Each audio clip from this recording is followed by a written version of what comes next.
Alahady faharoa folo ny volana Febroary 2020. Alahady fahaenina manaraka Epifany, alahadin'ny Baiboly, alahady vokatry ny fikambanan'ny diakona sy ny loholona. Loha hevitra amin'ity volana Febroary ity, ny fahefan'ny tenin'Andriamanitra. Ho an'izay rehetra malala an'Andriamanitra, sady voantso no masina, ho aminareo anie ny fahasoavana sy ny fiadanana avy amin'Andriamanitra raitsika sy Jesosy Kristy Tompo. Amen. Ho fisaorana sy fiderana an'Andriamanitra dia rahantsika mamaky eo am-pitsanganana ny salamo. Amin'ny anaran'ny Tompo, tsy misy tsiny ny lalàn'i Jehova, mamelombelona ny fanahy, mahatoky ny teny vavolombelon'i Jehova, mahaendry ny kely saina, mahitsy ny fandidian'i Jehova, mahafaly ny fo, madio ny didin'i Jehova, mampahazava ny maso, madio ny fahatahorana an Jehova, maharitra mandrakizay. Marina ny fitsipika Jehova, eny mahitsy avokoa, irina noho ny volamena ireny, eny noho ny tena volamena betsaka aza, ary mamy noho ny tantely, eny noho ny tantely mitete avy amin'ny tohotra, ary ny mpanomponao dia azavainy ireny, amin'ny fitandremana azy misy valiny lehibe. Amen.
Andriamanitra masina sy mira fohy indrindro, misaotra anao izahay raha mbola nomena tombonandro ka afaka midera sy mankalaza ary manome voninahitra ny anaranao eto amin'izao tempolinao izao.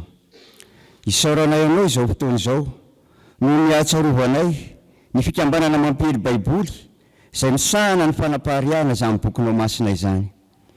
Isaoranay anao ihany koa ny amin'ny tondranay ambavaka ny fikambanany diakonina sy ny olona eto amin'ny fitandremana misy anay. Ho fikambanana velona amin'ny teninao sy iroborobo amin'ny asa fanompona maro napetraka ao taminay. Tario izahay Tompo amin'ny alalan'i Jesosy Kristy zanakao, ary toany fanahy mazoto mba hahaizanay manome voninahitra anao mandrakariva amin'ny androm-piainanay manontolo. Amin'ny anaran'i Jesosy Kristy izay omena laza sy voninahitra miaraka aminao ray any an-danitra sy ny fanahy masina no anaovanay izany vavaka izany. Amen. Sao sika dia tonga amin'ny fankalazana ny tenin'Andriamanitra, andeha hitsangana isika ankizy tanora.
manapakisika.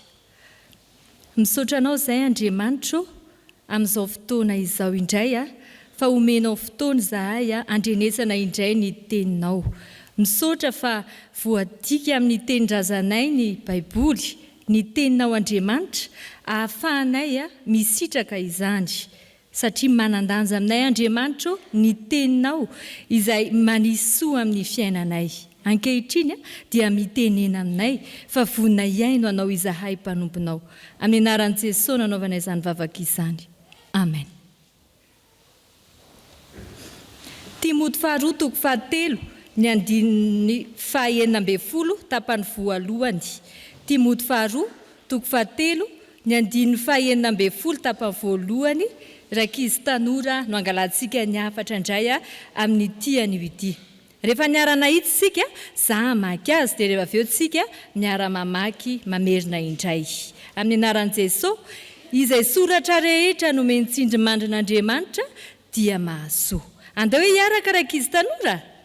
Izay soratra rehetra no mentsindry mandrin'Andriamanitra dia mahasoa. Anareo rery hoe?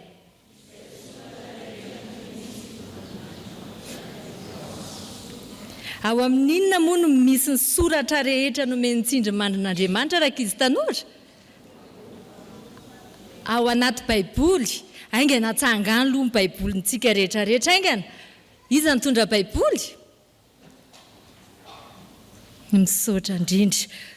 Ny ten'Andriamanitra hoe izay soratra rehetra no mentsindry mandrin'Andriamanitra dia mahasoa avokoa. Isamy ankizy tanora dia zazalahy kely 12 taona. Nisy fotoana izy narary mafy. Rehefa narary izy dia nampidiry indray aman-dreny hôpitaly tao amina toeram-pitsaboana iray. Eo amin'ny toeram-pitsaboana io misy atao hoe mpitandrina aumônier ireny. Ireny mpitandrina ireny dia mitondra ambavaka, mitondra tenin'Andriamanitra mampahery ho an'ny marary izay tonga ao amin'ny hôpitaly na ny toeram-pitsaboana izay hiadidiny izy ireo. Tonga ary ny fotoana izay amanginy mpitandrina iray ity anisamy. Dia vao nandondona ny varavaran'ilay mpitandrina dia gaga izy satria dokotera ny etsony samy anazy. Tsy fantatry samy mihitsy izy hoe pastera satria dia nanao akanjo mitovy ny akanjona dokotera rehetra. Dia ozy izy samy niteny an'ilay mpitandrina hoe dokotera, inona ny fanafody omeny dokotera n'andro any? Dia ozy izy ilay pastera niteny hoe fanafody iray amin'ny fo ihany no omeko any samby. Dia fanafody inona izany dokotera? Fa tena efa betsaka izay fanafody nampiasaina tamiko izay. Fa tena mbola eto ihany za dokotera hatramin'izao. Dia ozy izy dokotera, fanafody iray omeko amin'ny fo ary mahasitrana ny samy mandrakizay ihany koa. Dia omeo anazy zany dokotera ozy izy samby. Sady efa nanomboka miramirana izy samby. Nanokatra amin'ny Baiboly ilay mpitandrina. Dia namaky ny Jaona 7 ny andininy 9. Ozy izy ilay mpitandrina fa toy izao no nitiavan'Andriamanitra izao tontolo izao. Nomeny ny zanalay tokana mba tsy ho very izay rehetra mino azy, fa hanana fiainana mandrakizay. Fantatry samy ve fa Jesosy Kristy maty teo ambony hazo fijaliana ozy izy ilay mpitandrina tamin'ny samy? Eny ozy izy samy. Dia fantatry samy koa ve fa maty ho an'ny samy Jesosy Kristy? Eny ozy izy samy. Dia nanontany samy, dokotera, fa za ve tena mbola ilain'i Jesosy ny fahavelomako? Dia nanokatra amin'ny Baiboly indray ilay pastera. Dia ozy izy namaky ny Jaona 9:7 hoe 7:30 hoe izay rehetra omeniny ray ho Jesosy no anantona. Ary izay manantona dia tsy mba ho laviko mihitsy. Zao samy rehefa vonina manantona an Jesosy samy, Jesosy tsy mandao, tsy manda any samy, fa tena raisiny Jesosy isamy. Hoe teo amin'ny Jesosy ny marary any samy, fa samy Jesosy anasitrana any samy. Eny dokotera ozy izy samy. Fantatro fa tsy mandainga mihitsy ny tenin'Andriamanitra. Ary misaotra dokotera sady faly samy. Nanomboka mirana amin'izay izy no hita niala tsikelikely tany amin'ny fitavany nisorotra aretina, misaotra fa ny teny izay noentinao tamiko androany dokotera dia tena mahasoa azy satria nitondra fanasitranana ho anahy. Ny hafatra ankizy tanora dia izao, ny tenin'Andriamanitra, ny teny rehetra izay misy ato anatin'ny Baiboly dia tena avy amin'ny tsindrimandrin'Andriamanitra. Mahasoa antsika raha misy marary ny tenin'Andriamanitra ny manasitrana voalohany indrindra. Raha misy kivikivy, ny tenin'Andriamanitra mampahery antsika. Raha misy diso lalana, ny tenin'Andriamanitra manintsy antsika. Andenga averintsika ankizy tanora ilay tenin'Andriamanitra teo ao amin'ny Timoty 2:7 ny 9:12 tapany voalohany. Izay soratra rehetra no mentsindrimandrin'Andriamanitra dia mahasoa. Nivavakisika. Misaotra anao izay Jesosy fa nampahafantarinao anay tamin'ity androany ity fa ainy teninao dia mahasoa anay. Omeo fanainao masina izahay, ampaherezo izahay mba azoto amaky ny teninao mba ahafahanay misitraka ny fahasoavana avy aminao. Dia misaotra Jesosy. Amen.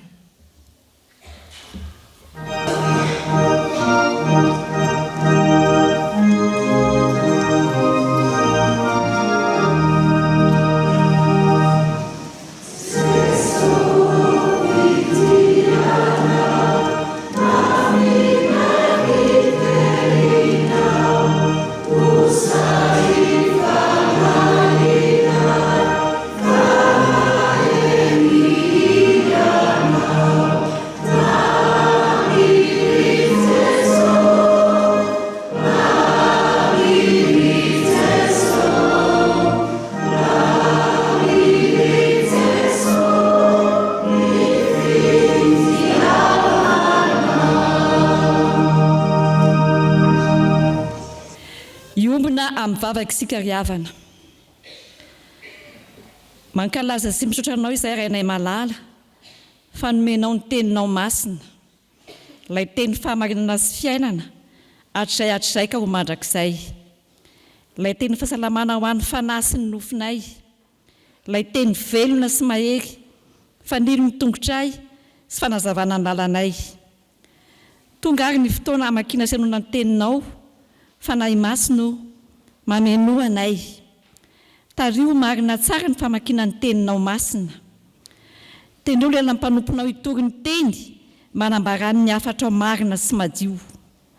Ary ho anay fiangonana kosa, ampangino ny feo hafa rehetra ka azonay mandray sy mandrakitra tsara izay hafatra nomaninao ho anay indray androany.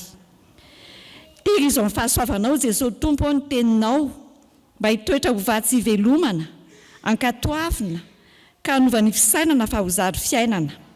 Dia ho tsapanay sy ivelomanay ny fahefan'ny teninao Andriamanitray manapaka ny tsiraray, ny ankonana, ny fiangonana ary ny firenena rehetra.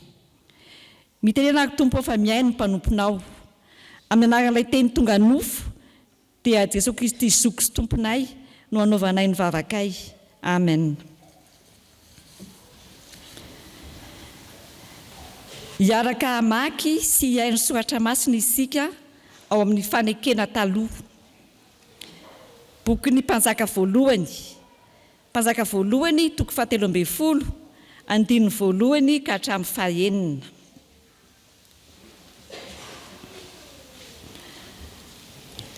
Rehefa hita dia ho vakiana amin'ny anaran'ny Tompo.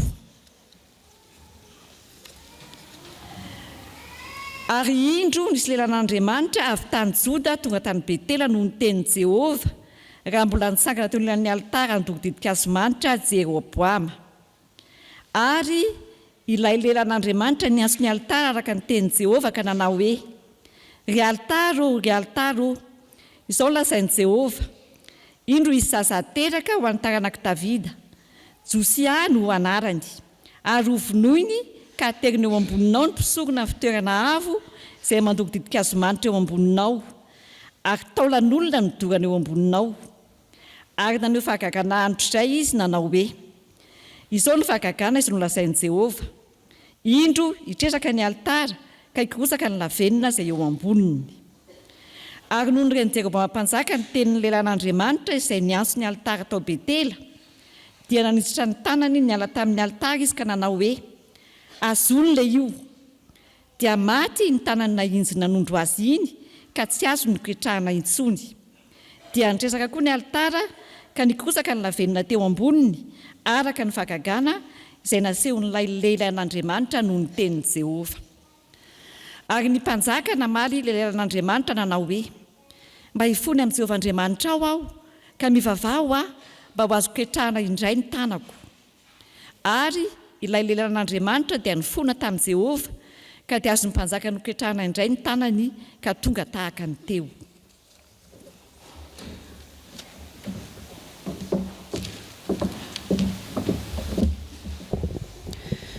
Hotohizantsika ny famakiana ny soratra masina ao amin'ny fanekena vaovao, filazantsara araka ny Lioka. Lioka 5, andininy 12 ka hatramin'ny 15. Ary hofaranantsika ny famakiana ny soratra masina ao amin'ny epistily 2 any Timoty. Timoty 2, 7, andininy 14 ka hatramin'ny 17. Rehefa hita dia ho vakiana amin'ny anaran'ny Tompo. Ary tamin'ny andro anankiray dia niondrana an-tsambo kely Jesosy sy ny mpianany, ary hoy izy taminy: andeha isika keny ampitany farihy, dia lasa izy. Ary noho nandeha sambo kely dia azony torimaso Jesosy, ary nisy tafio-drivotra nidina tamin'ny farihy ka nila ho feny rano ny sambo, ary saika nahita loza izy ireo. Ary nanatony izy dia namohan Jesosy ka nanao hoe: Tompoko, Tompoko, maty izahay. Dia nitsangana izy ka noteneniny mafy ny rivotra sy ny alin-drano, ary dia nitsahatra izany ka tonga tony tsara ny andro. Ary hoy izy taminy: ay, izany finoanareo. Ary natahotra izy ireo sady gaga ka niresaka hoe: iza moa ity no mandidiny rivotra sy ny rano izy ka manaiky azy izany? Fa ianao kosa dia mahareta amin'izay zavatra nianaranao sy nampinonanao, satria fantatrao izay nampianatra anao izany. Fa hatry ny fony vaozaza ianao dia efa nahalala ny soratra masina izay mampahendry ianao ho amin'ny famonjena amin'ny finoana izay ao amin'ny Kristy Jesosy. Izay soratra rehetra nomeny tsindrimandrin'Andriamanitra dia mahasoa koa ho fampianarana, ho fandresen-dahatra, ho fanotsiana izay diso, ho fitaizana amin'ny fahamarinana, mba ho tanteraka ny olon'Andriamanitra, ho vonina tsara ho amin'ny asa tsara rehetra. Amen. Fitenenan'ny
Mbola tonoana amintsika rehetra ry havana ny fahasoavana sy ny fiadanana avy amin'Andriamanitra ray sy Jesosy tompontsika ary ny fanahy masina ny ampianatra antsika araka ny sitrapon'ny tompo ao anatin'izao fotoana ny toriteny izao.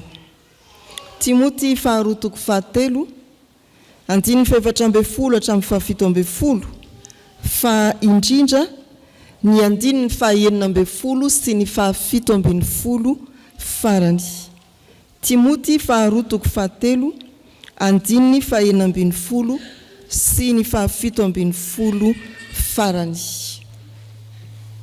Mialoha izany misy tantara ao amin'ny soratra masina ny vakitsika tokony ampieritreritra antsika hoe inona tokoa moa mivoaka ny ratoka mamaly ny afatra mimpaminany isika ka tsy mankasitraka an'izany ny mpanjaka voalohany toko 7:10 tao raha nanaraka amin'ny vakiteny isika na efa nanomana tany atokantrano rehefa niteny ilay lehilahin'Andriamanitra dia hoy ny mpanjaka hoe sambory ilay io dina efa ran'ny tanan'ny mpanjaka tsy afaka miforotra tsony ny any heriny dia ny teny tamin'ny mpaminany hoe mba mifonare ho amin'Andriamanitra ahafahany tanako miforotra mihetsika indray. Indray sika dia miteny kabary tsy valiana ny toriteny kabary tsy valiana io dia miteny hoe ny toriteny dia enona any hoe miaino amin'ny soratra masina dia mankatoa. Ao amin'ny Lioka indray 5:9 Jesosy mihitsy no miteny ary maneho ny fahefan'ny teniny ny fandreseny ny rivotra nampanonja ny ranomasina. Izany dia endriky ny fahefan'ny teny avokoa ny teny tsy azo toerina ary ny teny izay manohitra ny hery heverina ho mahery noho ny mahery rivotra voatohitry ny tenin'Andriamanitra na agaga ny nahity izany. Ato amin'ity Timoty 2 ity dia azo hanipihana hevitra anankitelo tahaka izao. Raha ambarana hoe fahefan'ny tenin'Andriamanitra dia atoro ny soratra masina amintsika avy aiza io teny misy fahefana io. Avy aiza ny fiavian'ilay teny misy fahefana. Inona no antony ary inona no tanjony. Soratra dia napetraka ho an'i Timoty izay voambara eo amin'ny 4:10 fa ny tombo tao anatin'ny fahalalana ny soratra masina. Avy aiza io tenin'Andriamanitra io. Rehefa nandalo ny kilasy 9 ao amin'ny sekoly Alahady isika dia nampianarina hoe ny atao hoe tenin'Andriamanitra dia ny soratra masina hiasany ny fanahy masina.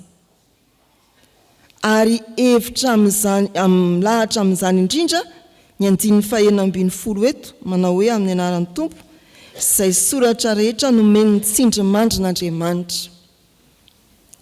Lazaina koa hoe ny soratra masina rehetra dia nomeny ny tsindrimandrin'Andriamanitra. Ary satria alahady ahatsiarovana indrindra mivavaka ho an'ny fanerezana baiboly ity alahady ity dia ny ninana tao ny toriteny voaravaka tenin'Andriamanitra. Manamafy izany hoe nomeny tsindrimandrin'Andriamanitra ny soratra masina dia ny hitantsika ao amin'ny Petera 2 toko 1:20 sy ny 2:20 voasoratra hoe amin'ny anaran'ny tompo ny famohan-kevitry ny faminaniana ao amin'ny soratra masina dia tsy efa ny fisainan'ny olombelona fotsiny fa tsy nisy faminaniana avy amin'ny sitrapon'ny olona tany aloha rehetra tany fa avy tamin'Andriamanitra no nitenenan'ny olona arak'izay nitondrany ny fanahy masina azy. Famohan-kevitry ny soratra masina tsy efa ny fisainan'ny olombelona ary tsy nisy faminaniana izay tany aloha rehetra tany araka ny sitrapon'ny olona fa arak'izay nampitenen'ny fanahy azy. fambola ao koa ny filazana ao amin'ny Samoela faharoa toko 7:22 amin'ny anaran'ny Tompo, ny fanahin'i Jehova no mampiteny ahy ary ny teniny no eo amin'ny lelako. Tena avy amin'Andriamanitra ny teny ombany ny fanahy masina, soratra masina ombany ny fanahy masina. Ny asan'ny apôstôly toko 4:5 ary ny fanahy masina no nampitenenanao an'i Davida razanay sady mpanomponao hoe nahoana no mitabataba ny jentilisy misaina ny ho an'ny foana ny firenena. Tsy tonga ho azy eo ambava ny mpaminany ny teny na voasoratsoratra ao anatin'ny Baiboly, fa tena asan'Andriamanitra amin'ny alalan'ny fanahy masina tao amin'ny mpanompo ny teny na nanoratra. Ry havana malala, eny amin'ny fiarahamonina eny any atokantrano, rehefa mandinika Baiboly fatratra isika dia misy miteny hoe sao dia mba lasa adala amin'io, maraina Baiboly, atoandro Baiboly, hariva Baiboly. Nga io azo atao an'izany? Indraindray koa dia misy mieritreritra hoe ny Baiboly dia atao ohatran'ny tsatopisika sokafana dia zay hita eo, io zany le izy.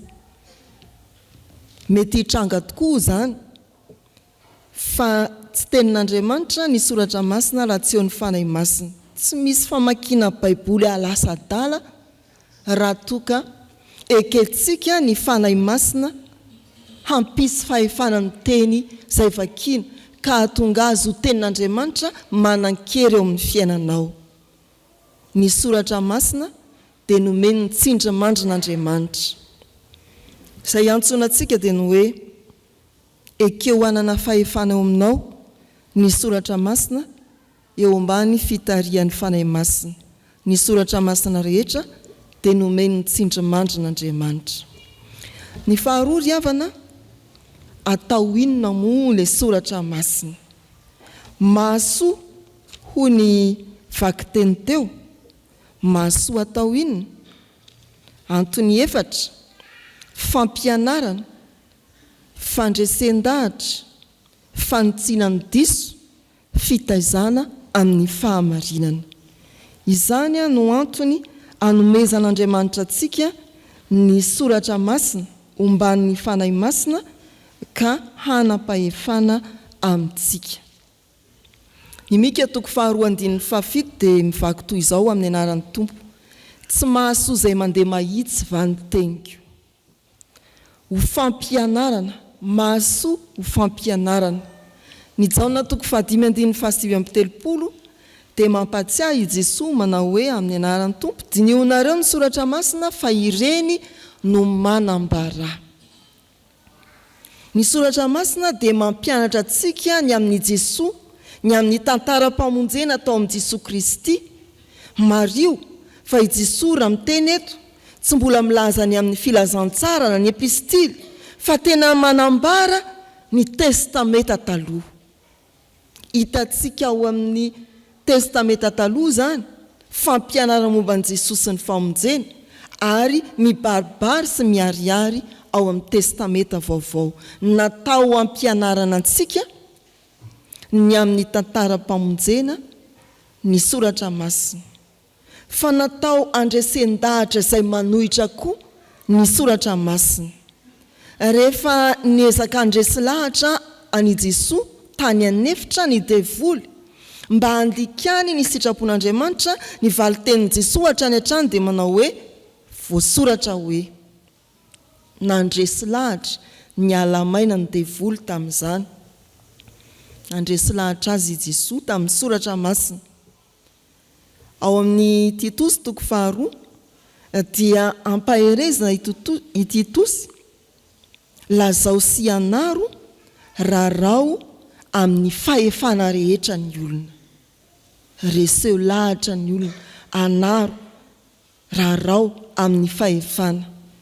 ao amin'ny asan'ny apôstôly toko faha 10 andiny fefatra amby folo hatramin'ny faha 20 raha fitinina rehefa niady-saina ny fiangonana ary natao ny fivorian'ny tompon'andraikitra ny fiangonana ny amin'ny hoe tsy maintsy forana ny jentilisy vao mahazo ny famonjena fa tsy ampy ny Jesoa vao teo amin'ny azo fijaliana sy nitsangana tamin'ny maty dia ny fanjevo ny hevitra fa ny fandresen-dahatra avy amin'ny soratra masina izay nentin'ny Jakoba no nampiravina ny hevitra tsy nitovy rehetra.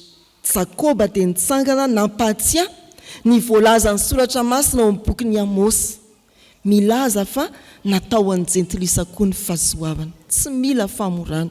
Raha tsy nisy ny fijoroan'i Jakoba tao amin'ilay fivorim-piangonana voalohany nanapa-kevitra izany ho antsika izay nandray an'i Jesoa rehetra dia tsy maintsy forana isika. Fa io fanapa-kevitra lehibe ny fototra tamin'ny soratra masina io nandraisy lahatra ny mpivory samy vita zany. Aleo mijanona eo amin'izay nandraisana an'i Jesoa ampy izay voavonjy ny olona. Natao ho fandresen-dahatra ny manohitra ny soratra masina. Fa ny antony fahatelo fanitsiana izay diso ny soratra masina. Natao hanitsiana izay diso ny soratra masina. Eo ambany fitarian'ny fanahy masina, Paoly raha manohatra ho an'ny Korintiana voalohany, ho an'ny Korintiana ao amin'ny epistily Korintiana voalohany toko 10, dia mitanisa ireo tantaran'ny zanak'Israely izay niala tamin'ny fahasoavan'Andriamanitra, nandika ny sitrapon'Andriamanitra ka nizaka ny vokany ny amin'izany. Dia hoy izy, ireo tantara voasoratra dia hianatra ho an'ny sisa. Lava zany andiny voalohany hatramin'ny 10 zany fa azontsika vakiana ny faraparana amin'ny hoe koa izay rehetra mijoro tsara aoka izy hitandrina ndrao lavo. Tena fanitsina izay nanao fahadisoana ny soratra masina. Ary ny faefatra ao anatin'izao andinin'izao ihany dia milaza fa fitaizana ho amin'ny fahamarinana ny soratra masina. Timoty 2 eo akavio raha manoloana anareo ny Baiboly, toko 2:5 sy 9 dia izao voasoratra amin'ny anaran'ny Tompo: mananatra ny mpanohitra amin'ny fahamoram-panahy, fa angamba Andriamanitra hanome azy fibebahana ahalalany tsara ny marina, ka ody ny sainy ho afaka mifandriky ny devoly, dia izay nanao azy sambobelona hanao ny sitrapony. Fitaizana amin'ny fahamarinana. Ary ny Hebreo koa dia mbola milaza manao hoe ao amin'ny toko 12 andiny 15 sy ny 110 ny anaran'ny Tompo: ary adininareo ny fananarana izay milaza aminareo toy ny amin'ny zanaka hoe anaka, aza atao ho zavatra kely ny famaizana ataon'i Jehova, ary aza reraka raha resy lahatry ny anatra ataony ianao. Fa ny famaizana rehetra dia tsy mba atao mahafaly andro anaovana, fa mampahory, fa rehefa afaka izany dia vao mitondra ny vokatry ny fahamarinana hiadanana ho an'izay nanaovana azy izy. Ireo riavana ny efatra hilana sy anto ny soratra masina: ampianatra, andresy lahatra, hanitsy ary hitaiza. Misy mamaky soratra masina hitady fampaherezana. Misy mamaky soratra masina mba hamelombelona ny fanantenana. Misy mamaky soratra masina mba hitady izay hifaliana ao anatin'ny fahoriana. Dia sahirana indraindray rehefa hoe tonga amin'ny hoe izao tsika dia ampianarina ny tantaram-pamonjena. Tiantsika Andriamanitra, mpanota isika, mibebay ianao, raisy Jesoa. Inona ny hidirako? Manelingelina izany. Zavatra tadiavinay izao dia fampaherezana, mba fampanantenana, hamelombelona nay reradreraka ity. Misy tezitra rehefa hitondrana soratra masina manitsy, misy sahirana rehefa tezaina andeha amin'ny fahamarinana. fa ny antony ampianarana andresena lahatra antsiana amin'ny diso hitaizana amin'ny fahamarinana mba ho antony eo amin'ny fiainanao koa zany ry havana maneke ahitsy ny soratra masina tezainy ny soratra masina ho resy lahatra ny soratra masina ampianarana ny soratra masina eo ambany fitarian'ny fanahy masina fa ny tanjona no fahatelo ho resahana amintsika inona ny tanjo ny soratra masina andiny ny 770 amin'ny anaran'ny tompo manao hoe mba ho tanteraka ny olon'Andriamanitra ho vonina tsara miasa tsara rehetra ny tanjona dia ahatonga anao anana fahavononana anao asa tsara anao asa tsara ny Efesana 4:10 dia misy teny manao toy izao amin'ny anaran'i Jesosy fa asany isika voaforona tao amin'ny Kristy Jesosy anao asa tsara no foronina tao amin'ny Jesosy Kristy anao asa tsara isika tenin'Andriamanitra namoronana tenin'Andriamanitra nanavaozana tenin'Andriamanitra anefena tenin'Andriamanitra anomezana anao fahavononana hanao asa tsara arao fa ny olona mahery mandinika soratra masina no mahavita asa tsara ny olona mahery mandinika soratra masina dia mahavita asa tsara tsy hoe aty amin'ny fanompoana ihany fa eny amin'ny fiainany andavanandro raha mpivarotranana izy detre milamina tsara mihitsy ny tokonanany etsy akilany etsy saritadritaka be ny anandranosena mamy voatabia ny karoty fa ny azy milamindamina tsara asa tsara izany koa ny tokony ho taratra amintsika ry havana amin'ny fiainantsika fiangonana kristiana misy olona tena mandinika soratra masina fa tsy tonga amin'ny asany fiainany dia voky mizihatra eo fotsiny izy asa maninona botabota ra-panahy vakina daholo ny soratra masina rehetra arahana daholo ny fampianarana rehetra fa tsy mety manao ninninina izy eo amin'ny fanompoana an'Andriamanitra harary zany olona zany kelikely fa misy koa karazan'olona tena miasa dia miasa dia miasa fa aotra ny soratra masina marary koa zany olona zany izany le miasa fa monimonina izany le miasa reto fotsiny ve tsika nefa firy dekona fa ny fahatelo dia sady enika ny soratra masina no miasa izany lay mamokatra tsara sady enika ny soratra masina no miasa izany ilay manao asa tsara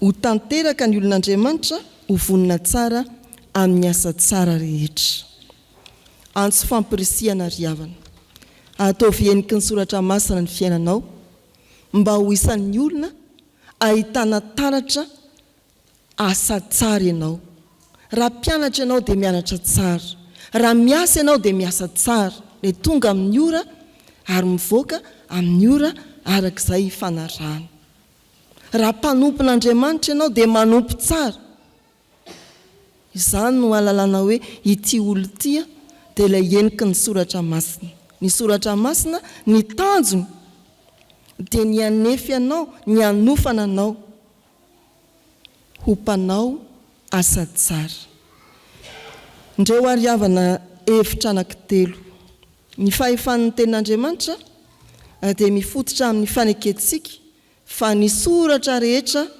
ny soratra masina rehetra omban'ny fanahy masina dia manana fahefana soratra masina rehetra dia nomeny tsindrimandrin'Andriamanitra ny fahefan'ny tenin'Andriamanitra dia ekeo ampianatra andresy lahatra anitsy ary hitaizanao fahefan'ny tenin'Andriamanitra dia ataovy mahatratra ny tanjona hanefy anao anao asa tsara ho an'Andriamanitra ny voninahitra amen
mivavaka sikariavana. Indray zany atsara ny teninao Andriamanitra, ilay teny manana fahefana, ilay teny tonga mampahiry anay, ilay teny nampatoizao anay. Fantatray tamin'ity anio ity fa ay tsy tongatonga ho azy taminay ny teninao, fa ay avy amin'ny tsindrimandrinao Andriamanitra izay nampiteneninao tamin'ny mpanomponao, tamin'ny alalan'ny mpaminany maro, tamin'ny alalan'ny mpanomponao marobe izay no alohavan'ny fanainao masina. Mankasitraka Tompo fa ny teninao tokoa dia teny miaina, dia teny velona ho anay. Nambaranao anay fa misy antony tokoa ny teninao tonga ho anay tsirairay avy. Misy antony tokoa ianao Andriamanitra miteny aminay amin'ny alalan'ny teninao sy ny tsindrimandry izay nataonao tamin'ny mpanomponao, fa ay mahatonga anay hianatra ny amin'ny Jesosy Kristy izany. Mahatonga anay anana fahasoavana amin'ny fampianarana, mahasoa anay ho fampianarana, mahasoa anay ho fandresen-dahatra, mitsangana mba hanohatra ireo tsirariny. Mahasoa anay satria mampianatra anay anintsy izay diso, anova, amily indray ny fiainanay izay hitanay fa tsy mety. Mahasoa anay ny teninao satria teny mitaiza anay amin'ny fahamarinana.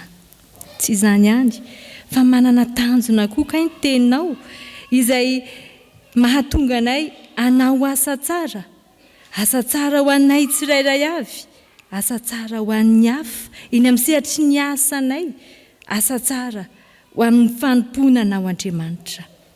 Misaotra fa ianao Andriamanitra miteny aminay amin'ny alalan'ny teninao kay dia tena mitsinjo izay ahatsara anay, mitsinjo izay ahasoa anay.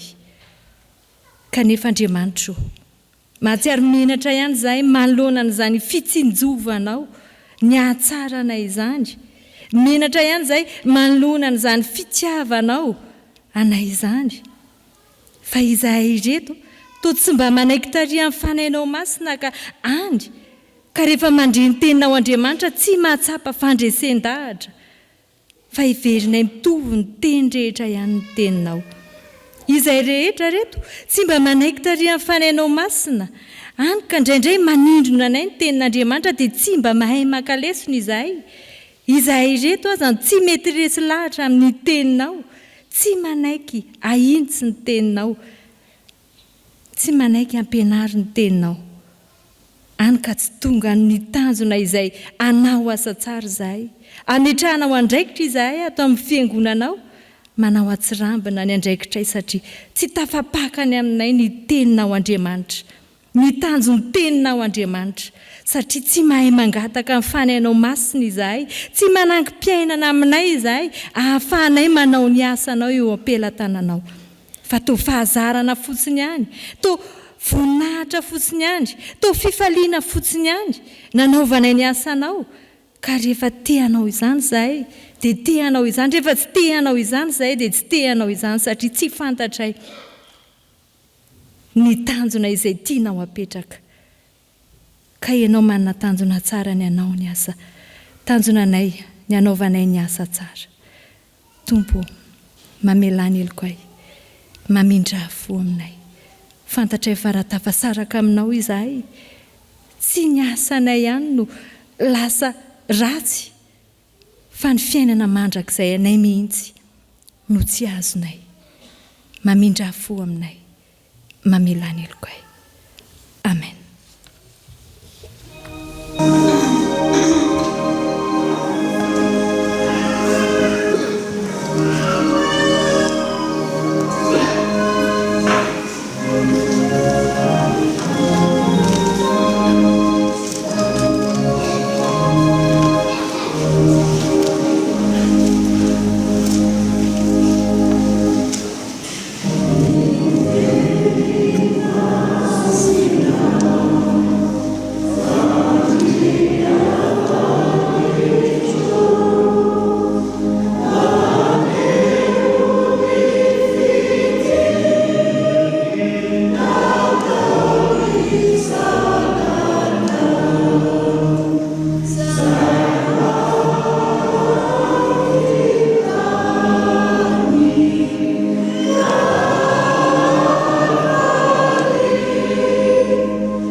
antsika izay naiko tokoa ny fahotantsika teo anatrehan'ny tompo ary mibebaka marina tokoa mitsangana andreny teny somafaly atolotry ny tompo antsika ho famelana ny helotsika. Hoy ny tompo amintsika: ataoko ahoana no ahafoy ianao, olena ny foko. Mafy loatra ny alahelo-ko, tsy antolana andringana, fa Andriamanitra aho fa tsy olona, dia ny iray masina eo aminao, ka dia tsy ho avy amin'ny fahatezerana mirehitra aho, fa fiainana mandrakizay no men'Andriamanitra antsika, ary eo amin'ny zanany izany fiainana izany. Voavela ny herokareo noho ny anaran'i Jesosy Kristy, miderany Tompo. Amen.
Antsika izay vovela eloka dia andeha hanambara paibomaso ny finoantsika araka ny fanekempinoana laharana 2. Isika mino an'Andriamanitra iray, ray tsy toa, mpanao ny lanitra sy ny tany ary ny zavatra rehetra, na ny hita na ny tsy hita. Any Jesosy Kristy Tompo iray, zanaka lahy tokan'Andriamanitra, nateraky ny rainy talohan'izao rehetra izao. Ny mazava avy amin'ny mazava, Andriamanitra tokoa avy amin'ny Andriamanitra, nateraka fa tsy natao, miray amin'ny zavatra rehetra, izy no nahariana izao tontolo izao noho ny amintsika olombelona, sady ho famonjena antsika, dia nidina avy tany an-danitra izy, ary nataon'ny fanahy masina nofo avy tamin'ny Maria Virjiny, dia tonga olona izy. Nomboana tamin'ny hazo fijaliana ho fanavotana antsika, tamin'ny nanapahany Pontius Pilato izy, nijaly izy ka nalevina, nitsangana tamin'ny maty tamin'ny andro 7 araka izay voasoratra izy. Miakatra ho any an-danitra izy ary mipetraka eo an-tanànan-kavanany iray. Avy any no hiaviany indray amin'ny voninahitra, hitsara ny velona sy ny maty ary mandrakizay ny fanjakany. Isika mino ny fanahy masina, Tompo sady mpanome aina, izay avy amin'ny Ray sy ny Zanaka, izy dia saina araka amin'ny Ray sy ny Zanaka. Isika mino taminany. Isika mino ny fiangonana iray, miorina ny apôstôly ary manerana izao tontolo izao. Isika manaiky ny batisa iray, famelan-keloka, sady manantena ny fisanganan'ny maty ary ny fiainana mandrakizay. Amen. Sao dia tonga eo amin'ny hira izay fanomaniny ny fikambanan'ny diakonina sy ny olona.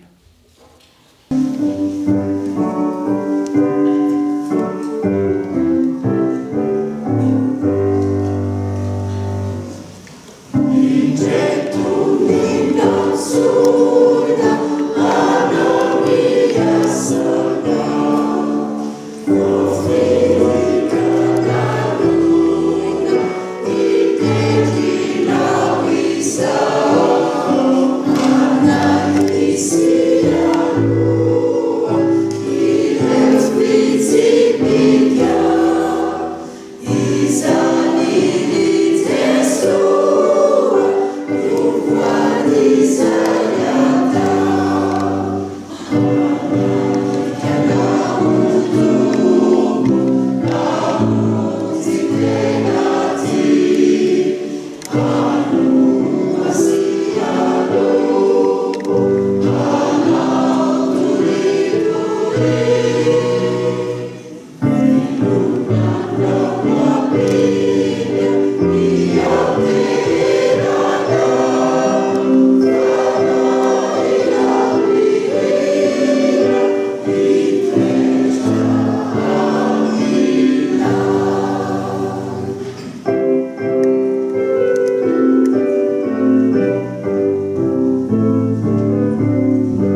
Andriamanitra izay nandraisanay fahasoavana sy ny maha-apôstôly anay ahatonga fanekenan'ny finoana ho voninahitry ny anarany any amin'ny jentilisa rehetra. Romanina toko voalohany 5:5. Izany tenin'Andriamanitra izay nanokanana ny tarika andray mihira diakonina Soloolona tamin'ny taona ho amin'ny toam-piasana 724 telo amin'ny 24 zany no iara-banan'ny fiangonana. Misalotra ny anarana hoe fanekena ny finoana. No iara-banantsika fiangonana amin'izao alahadin'ny fikambanan'ny diakonina Soloolona hitondrana mbavaka ny asan'izany fikambanana izany ho amin'ny taona telo amin'ny 24. Tsy sampana ny FDL fa fikambanana eto amin'ny fitandremana ary ny asa tanterahany dia fampiarana ireo asa sy andraikitra no faritan'ny komity lehibe an'ny synodam-paritany Antananarivo andrefana ho tanterahan'ny FDL eo anivon'ny SPA. Santionany ihany no ifampizarana amintsika fiangonana ahafantarantsika hoe inona tokoa moa zany FDL. Ao anatin'izany ny fanatanterahana ny fivoriam-piaram-potoana isam-bolana iarahana mivavaka sy andinihana ny fiainan'ny fikambanana. Izany moa dia voalaza ao anatin'ny fotodalana sy ny fitsipiky ny Fjkm. Isan'ny andraikitra tanterahan'ny FDL ihany koa ny manohana ireo mpiomana eny amin'ny toeram-panomanana mpitandrina eny Ambatonakanga sy eny amin'ny kolejy teolojika Ivato mandritra ny Fjkm voalohan'ny FDL SPA 10 isaky ny sabotsy faran'ny volana Aprily. Manampy ireo mpitandrina misotro ronono sy ny vadina velan'ireo mpitandrina nodimandry isaky ny Fjkm FDL SPA 10 ihany sabotsy farany amin'ny volana Novambra. Raha ny eto anivon'ny fitandremana dia mandrindra ny fiofanana omenan'ny diakonina sy ny loholona ary ny ankohonana. Misy voambolana fampiasa eto izay tsara ihany mifampizara amintsika ny mahakasika an'izany fiofanana izany. Rehefa manao hoe fisontonana ny diakonina sy ny loholona dia teny ampiasaina izany rehefa filazana fiofanana ho amin'ny tontolo andro. Tontolo andro ihany zany mandeha maraina dia miverina riva. Fa rehefa miteny kosa hoe fisindana dia mihoatra ny ray andro, izany hoe matory any amin'ilay toerana mihitsy. Raha sitrapon'ny tompo dia anatanteraka fisontonana indroa taona amin'ity taona telo amin'ny 24 ity ka ny fisontonana voalohany dia miaraka amin'ny vady ary ny fisontonana faharoa dia miaraka amin'ny vady aman-janaka. Isy ihany koa fisindana indray mandeha. Manatanteraka ny fiam-pihavanana eo amin'ny diakonina sy ny olona sy ny solotenan'ny sampana eo anivon'ny Fidirana fiangonana ary amin'ny mpitandrina sy ny mpitandrina amin'ny zadra na kasoavana na karatsiny. Tiana ihany ny manamarika fa ny fifampitondrana eo amin'ny fikambanan'ny diakonina sy ny olona sy ny solotenan'ny sampana eo anivon'ny Fidirana fitandremana dia arak'izao lalatsaina izao. Samy tompona andraikitra ary mpiara-mitantana ny fiainan'ny fitandremana ny mpikambana rehetra ho anivon'ny Fidirana, diakonina lolona solotenan'ny sampana dia miatra amin'ireo solotenan'ny sampana eo anivon'ny Fidirana ihany koa zany ny fiofanana isan-karazany sy ny fiam-pihavanana. Ireo solotenan'ny sampana eo amin'ny Fidirana ireo kosa nefa dia tsy mandola asa-kemboka isam-bolana ary tsy manatrika ny fivirimben'ny FDL ary tsy mpikambana ao anatin'ny FDL. Manatanteraka vary ho an'i Jesosy isam-bolana ny fikambanana, mandray anjara feno amin'ny bazary fitiavana sy ny sakafo agape, manentana ny diakonina sy ny olona amonjy ny asa iombonana eo anivon'ny synodam-paritany na ny Antananarivo renivohitra sy ny manodidina ary ny foibe. Raha ny teti-bolan'ny fikambanana dia manana ny teti-bola isan-taona ny fikambanana ary misaotra an'Andriamanitra fa lany teo anivon'ny fivirimben'ny tanterahana omaly ny tetikasa sy ny teti-bola ho amin'ny taona 2024 izay mitentina 4 sy fito sy 30 tapitrisa ariary 30,740,000 ariary. Ny vola miditra ny fikambanana dia ny latsa-keboka ataon'ny mpikambana, ny aladim-bokatra, ny valopy-rakitra rehefa an-tsapana, ny rakitra isaky ny fivorian'ny Fidirana, ny voadina ny fanohanana avy amin'ny malala-tanana.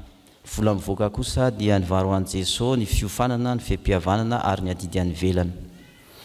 Raha fezina dia fikambanana mijoro ara-dalàna eto anivon'ny sahany Fjkm sy ny synodam-paritany ary eto amin'ny Fjkm Isotry Fitiavana ny fikambanan'ny diakonina sy ny olona mandray anjara feno amin'ny asa rehetra araky ny tandrifina andraikitra izay omena azy. Ry diakonina sy ny olona mpiara-miombona fanompoana, raha ny asa fanompoana vitantsika treto dia marina amintsika ny filazana hoe mpanompo tsy maso ihany tsika ny tokony nataontsika no efa nataontsika fa mbola be ireo asa tsara miandry antsika dia mampahiry antsika hatrany ho vonona tsara amin'izany asa tsara izany ary hanohy hatrany ny fihazakazahana mibanjina hatrany an'i Jesosy Kristy ilay lohan'ny fiangonana. Isaoran'Andriamanitra ilay tompon'ny fiantsoana ny azon'izao fikambanan'izao. Vao tamin'ny taona 2024 sika niaraka nankalazan'Andriamanitra noho ny 520 taonan'ny fikambanana. Misaotra ny ray aman-dren'ny mpitandrina manao vaindohan-draharaha ny amin'ny fitaizam-panahy lalipaka sy mitohy ho an'ny diakonina sy ny olona miaraka amin'ny ankonany. Eo ihany koa ny mpitandrina amin'ny zadraraha izay mifarimbona amin'izany. Mankasitraka anareo mpanohana dia ianareo fiangonana, ianareo ankonanay, manohana anay amin'ny vavaka ianareo amin'ny hevitra, amin'ny vola, amin'ny lafin-javatra maro, anehoana ny voninahitr'Andriamanitra.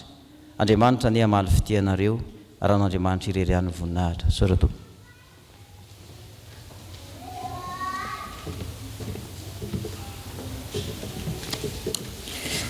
Dia tsika riavana iombona atao anatin'izao vavaka fangatahana izao. Hivavaka isika. Andriamanitra, indreto izahay resy lahatra amin'ny teninao, izay teny tonga aminay tsirairay avy tamin'ny alalan'ny tsindrimandrinao Andriamanitra, ka manova ny fiainanay, mahatonga anay ho anana andraikitra, mahatonga anay ihany koa anao asa tsara eo amin'ny fanomponanao. Ankehitriny izahay dia mitondram-bavaka ny amin'ny mampiely baiboly. Alahady mampely ny baiboly tokoa ny amin'ny tian'io ity Andriamanitra, ka tsaroanay am-bavaka izy ireo, satria izy ireo no manao sy manantotosa ny izany baiboly izany, izay misy ny teninao Andriamanitra, ka tonga ety ampelantananay tsirairay avy, tonga ihany koa miely ho an'ny malagasy namanay, manerana ny tandrazanay ity. Misaotra anao izay ny amin'ny fisiny izy ireo, izay mampahiranay amin'ny lalan'ny teninao. Ny angatahany aminay aminao tompo dia ny fiombanao azy ireo, ny fanainao masina hitarika azy ireo, mba ahafahan'izy ireo mamita amin'ny atsakany sy andavany izay asa napetraka ao taminy. Mitondram-bavaka izahay ho amin'ny fiangonan'i Jesosy Kristy eto Madagasikara. Ainao tsy miafina aminao koa ny tanjonay, dia ny ampiely ilay teny velona tonga nofo izay nomenao anay, dia ny filazantsaran'i Jesosy Kristy izany. Tondram-bavaka izay ho amin'ny Filohan'ny fiangonanao Jesosy Kristy, ianao no anampy azy, ianao no hiaro azy ihany koa izy sy mpiara miasa aminy, mba nitolon-tsainao, mba ny fahendrenao Andriamanitra, ny hitondrano ny fiangonanao ka ho tafapaka aminay tsirairay avy, tafapaka ny malagasy rehetra, ny filazantsaranao Jesosy Kristy, ka ahafahanay manova ny tantaranay tokoa, mba ho tena mino anao, mba tena ahita vokatra tokoa amin'ny asa tsara rehetra. Eto amin'ny fitandremana misy anay, nomenao mpitandrina ihany koa izahay, izay nirahanao, hitory ny filazantsaranao, hitondra ny teninao, hitondra ny teny vavolombelonao, ho fampahirezana anay, ho fanotsiana anay, indrindra ho fampianarana anay no momba anao Jesosy Kristy. Mba dia manjanaka izy ireo, tonga eto aminay. Koa dia ampahirezo izy Andriamanitra, toloriny saina anao izy, mba ahafahany mitondra ny fiangonanao araka ny voninahitra ao Andriamanitra. Arova eo anatrehan'izay mety tafio-drivotra mety manoloanan'izy ireo, ampahirezo eo amin'izay mety mahakivy, ary manatrehanazy ianao Andriamanitra amin'ireo fifaliana izay isitrahan'ny mpanomponao. Nanome mpiary amin'ny asa amin'ny akaiky ianao, dia ny birao mpiangonana sy ny diakonina sy ny loholona. Ny angatanay aminao tompo, dia omeo ny fahendrenao, omeo ny fitiavanao izay manana andraikitra rehetra ho mpiara amin'ny asa amin'izany mpanomponao izany. Ahatotosa ny asa tsara rehetra, ampanjakao ny fifandefetrana, ampanjakao izay marika maneho fa iray ihany izahay ao aminao Andriamanitra. Hoentinay mbavaka manokana ny fikambanan'ny diakonina sy loholona, izay apetraka eo ampelantananao amin'ny asa fanompoana maro samihafa. Ampahery azy ireo ianao indrindra ampatsiahany fanekena izay nataon'izy ireo teo anatrehanao. Tamin'ny fotoana izay nanaovana izany, izay fanekena amin'ny finoana tokoa, fanekena mitondra azy ireo ho resy lahatra hanao ny asa tsara, fanekena izay mitondra azy ireo ho resy lahatra amin'ny fahazotoana tanteraka, ka hanao ny asanao amin'ny fandresen-dahatra satria niteny tamin'izy ireo ianao sy ny antso azy ireo. Fanekena izay nataon'izy ireo tamin'ny fitiavana tanteraka. Andriamanitro azy esorina ao aminy ny finoana izay nanononana ny fanekena izay nataony teo anatrehanao. Mivavaka izahay ho anay tsirairay avy ireto, ho anay vahoakanao Andriamanitra, na ny kely indrindra na ny lehibe indrindra. Tompo ataovy tanteraka aminay tsirairay avy ilay teninao io, ho ambinina sy ho salama amin'ny zavatra rehetra izahay, tahaka izay nanambinanao ny fanahinay ihany. Ataovy toa aminay ny teninao ka arovy izahay amin'ny asa fivelomanay, ampahirezy izahay amin'ny asanay tsirairay avy, ary eo amin'ny fianaran'Andriamanitra tolorin'ny saina avy aminao, ahafanay manatratra ny tanjona ihany koa izay tianay apetraka. Eo anatrehan'ny fisedrana maro samihafa, ny fizahn-toetra maro samihafa, dia mangataka anao izahay arovy mba tsy ho lavo ao anatin'ny fiainan'izao tontolo izao. Andriamanitra, maro ny vavaka izay tianay angatahana eo anatrehanao, nefa fohy ihany ny fisainanay. Fampiarahanay ny vavakay amin'ny alalan'ny vavaka nampianarin'i Jesosy Kristy.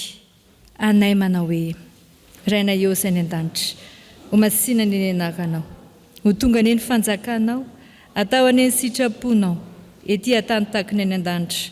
Meo anay ny izay nasahaza ho anay, ary mamelany eloko ay, takiny amelanay izay meloko taminay. Aza mitondra anay ho amin'ny fakapana, fa manafanay amin'ny ratsy.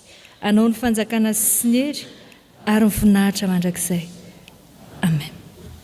Ireto anankiroa reto no entina amintsika ao anatin'izao fandraisam-pitenenana mamarana ny raharaha izao. Ny voalohany dia fampatsehivana izay efa nambara tamintsika tamin'ny alahady fandraisana lasa teo, ny amin'ny arahantsika miezaka sy mientana amin'ny fanajana ny Fanompoam-Pivavahana. Voalaza fa miditra amin'ny enora sasany fidirana voalohany, ary amin'ny 10 ora ny fidirana faharoa. Ko amin'izany indreto misy fanamboarana efa niainantsika tamin'ny alahady lasa teo anterina indray. Ny fahatongavan'ny tompon'anjara, raha voalahatra hanananjara amin'ny Fanompoam-Pivavahana ianao, dia amin'ny 9 ora maraina. Eo no manomboka ny fanomanam-panahy, vita izay dia miditra aty amin'ny fiangonana ny tompon'anjara rehetra. Ny fotoana voalohany dia fianaran-kira, aorian'izay ny Fiderana, ary amin'ny 9 ora sasany manomboka ny Fanompoam-Pivavahana araka ny liturjiantsika Fjkm. Misy feon-java-maneno fa amin'iny feon-java-maneno elanelan'ny Fiderana sy ny fiarabana apôstôlika iny dia mbola avela hiditra ny vahoakan'Andriamanitra. Rehefa tononona kosa ny fiarabana apôstôlika dia manisy marika amin'ny varavarana ny dekona ilazana fa ajaitsika aloha izay efa tafiditra ary anomboka ny Fanompoam-Pivavahana. Dia miandro ao an-tokotany ao izany aloha izay sendra tratra oriana. Miditra kosa izy rehefa vita ny vavaka Fiderana, ary feon-java-maneno no mitarika ireo tratra oriana hamonjy toerana. Fa mbola misy koa fidiran'ny tratra oriana be, mialoha ny raharan'ny fiangonana, dia misy feon-java-maneno idiran'izay mbola tratra oriana ny tratra oriana. Ny diary ry havana dia ny rahantsika miaina eo amin'ny Fanompoam-Pivavahana. Fanentanany amin'ny fianaran-kira, inona moa izay fiangonana Tsiahy Hira dia inona ny ataontsika eto? Hamonjy ny fianaran-kira izay tratra isika, ikendry miazahoana manatrika ireo fandarana rehetra, ary aranomboka ny liturjia amin'ny 9 ora sasany fidirana voalohany, amin'ny 10 ora ny fidirana faharoa. Ampatsivina fa amin'ny fidirana faharoa dia amin'ny 7 ora latsaka fefany no hiditra eto amin'ny fiangonana ny tompon'anjara, latsaka 10 kosa manomboka ny fianaran-kira, tsy misy ny Fiderana. Raha sendra ka tratra oriana be ny fianaran'ny sekoly alahady vao niditra ary mitarika ny fahatratrarana oriana amin'ny firavana izany, dia ampandeferintsika koa ny fianaran-kira amin'ny fidirana faharoa. Ny fianaran-kira dia tsy misy rehefa fotoan-dehibe fa ny fiderana dia misy hatrany kosa ao amin'ny fotoan-dehibe. Izay ny voalohany ry havana, dia samy anatratra ireo fotoana samy hafa voalahadahatra teo isika androsoany ny fiainam-panahintsika irenantsika amin'ny finoana ahifantsika koa amin'ny fanompoana tandrify antsika avy.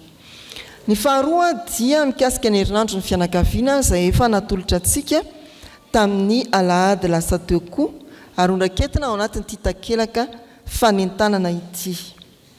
Izany dia manomboka rahampitso alatsinainy 13 Febroary raha sitrapon'ny tompo ary farana ny sabotsy 12 Febroary. Voamarika amin'izany fa ao anatin'ity herinandron'ny fianakaviana ity ny 14 Febroary izay tonoany ny fiarahamonina eny rehetreny hoe andron'ny mpifankatia. Dia nalahatra ny Fjkm ao anatin'izao herinandro izao ary herinandro misy ny 14 Febroary ny atao hoe herinandron'ny fianakaviana amintsika Fjkm. Ny alatsinainy 13 Febroary an'izay manana ny takelaka eny ampelantanany dia anomboka amin'ny enorasary araka ny voalaza teo. Ny lohahevitra dia manao hoe ho ray aman-dreny mahay manabe sy mitarika ny zanany ho fehezy ny tenin'Andriamanitra.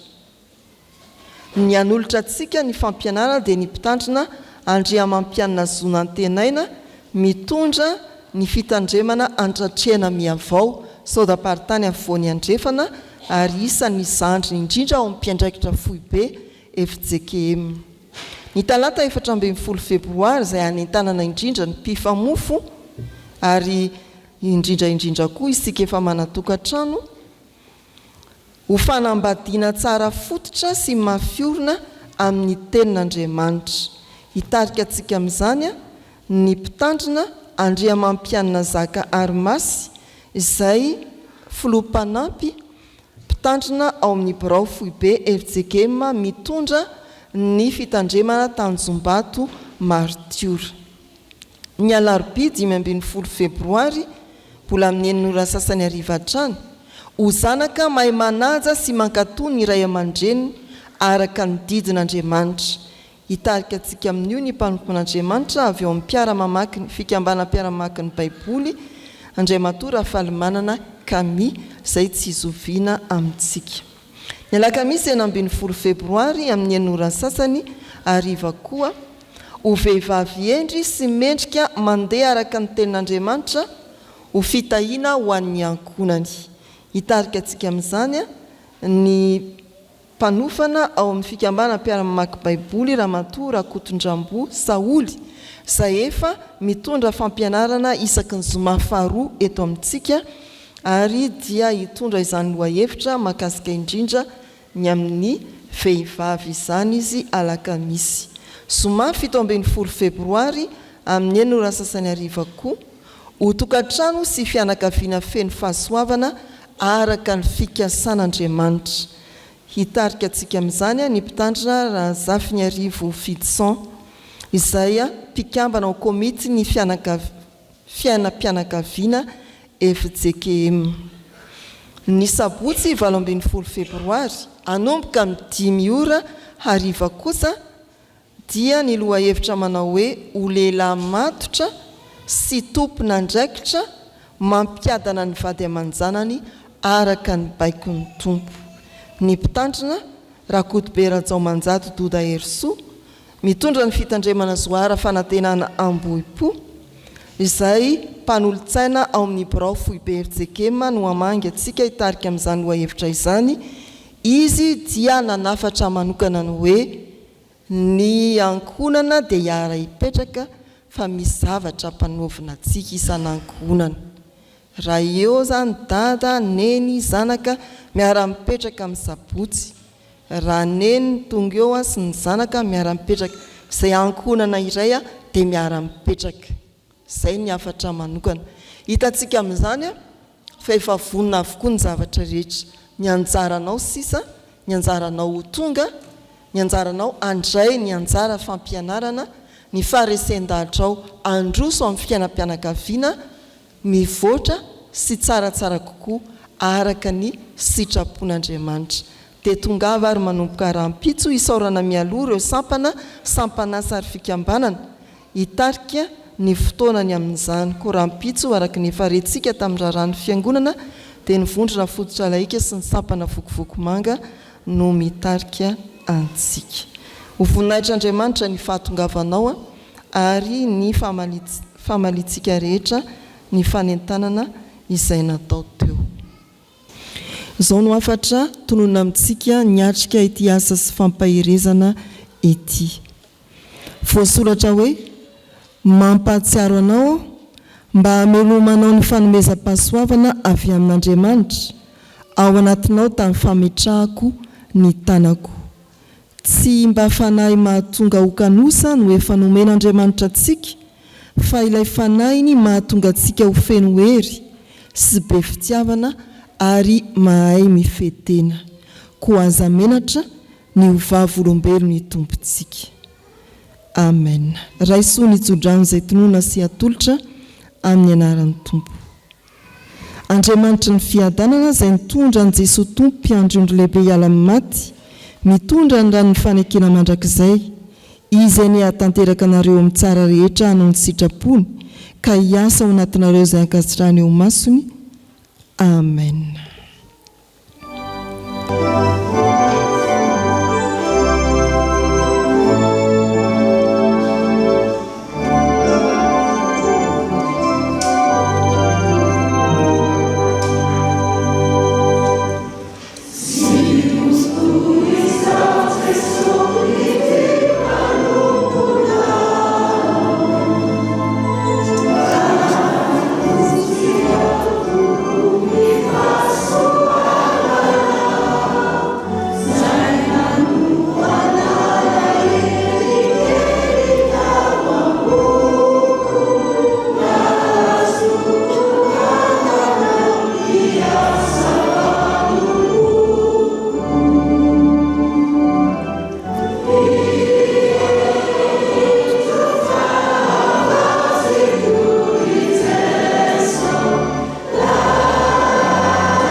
Ho an'Andriamanitra iray rianany ny voninahitra amin'ny anaran'ny Ray sy ny Zanaka ary ny fanahy masina.